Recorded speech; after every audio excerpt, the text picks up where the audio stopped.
ناظرین، انتخابی دھاندلی کی تحقیقات پاکستان میں آج خاصا اہم موضوع رہا۔ تحریک انصاف اس معاملے پر سپریم کورٹ سے رجوع کر چکی ہے، تو آج ڈونلڈ لو کا امریکی ایوان نمائندگان میں بیان خاصا اہم ہے۔ اس پر ہم حبیب صاحب سے بات کرتے ہیں۔ حبیب صاحب، اس بیان کی کتنی اہمیت ہے اور آنے والے دنوں میں اس کے کیا اثرات ہوں گے؟ دیکھیے، الیکشن کمیشن کے اوپر بھی دباؤ رہا ہے۔ الیکشن کمیشن میں بہت ساری ایسی شکایات پہنچی کہ جن میں بتایا گیا کہ فارم 45 اور فارم 47 کے درمیان فرق ہے، اور فارم 47 میں کوئی اور جیت رہا ہے اور فارم 45 میں کوئی اور جیت رہا ہے۔ تو الیکشن کمیشن جو ہمارے لیگل پروسیس ہے الیکشن کی دھاندلی روکنے کا یا اس پہ شکایت سننے کا، تو وہاں پر بات پہنچ گئی۔ اس کے بعد الیکشن کمیشن کے کچھ ایسے فیصلے آئے کہ جس کے نتیجے میں کسی کو بھروسہ نہیں ہے کہ جناب الیکشن کمیشن نے ڈیو ڈیلیجنس کے بعد یہ فیصلے جاری کیے۔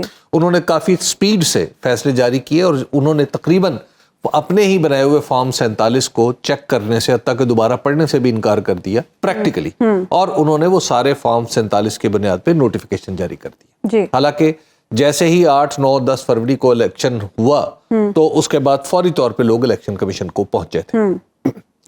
پھر معاف کیجیے گا، اس کے بعد پھر عدالت کا معاملہ ہے، تو عدالت میں بھی اب پاکستان تحریک انصاف چلی گئی ہے، اور عدالت کے سامنے بھی ایک پریسیڈنس موجود ہے کہ ہاں، ایک دفعہ کم از کم عدالت نے پورے الیکشن کا، اگرچہ وہ قانون کچھ اور تھا، باقاعدہ قانون کے تحت الیکشن کمیشن نے معاف کیجیے گا پارلیمنٹ نے قانون بنایا تھا اور پھر کہا تھا کہ آپ ان پیرامیٹرز کے اندر الیکشن کی جانچ کریں، اور پھر وہ عدالتی کمیشن بنا تھا۔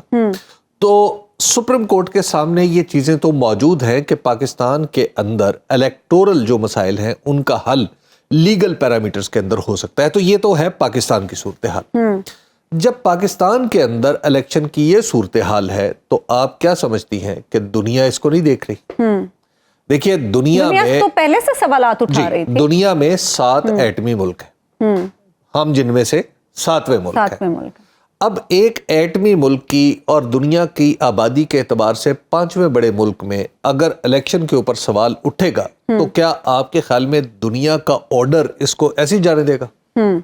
اس کو دیکھے گا نا کہ جناب کہیں خدا نخواستہ ایسا تو نہیں ہے کہ ملک کے اندر الیکشن میں اتنی بڑی دھاندلی ہو گئی ہے کہ جو کسی درجے میں اس ملک کو ڈیسٹیبلائز کر سکتی ہے۔ اور پھر آپ اس کو ملا کے دیکھیں جو آج ڈونلڈ لو اور پھر کانگریس میں جو کچھ ہو رہا ہے۔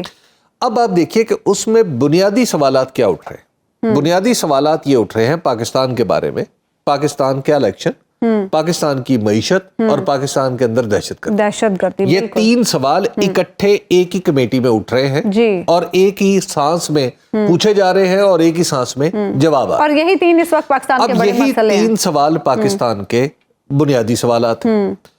ابھی میں نے جو ڈونلڈ لو کی جو گفتگو سنی اور کمیٹی کی جو گفتگو سنی، وہاں پہ جو کانگریس کے اراکین تھے، ان کو دیکھ کے ایسا لگتا ہے کہ انہوں نے باقاعدہ تیاری کر رکھی۔ یعنی دونوں فریق جو ہے، یعنی ان کے جو ایوان نمائندگان کے لوگ ہیں اور ڈونلڈ لو، دونوں پوری تیاری کے ساتھ آئے ہوئے۔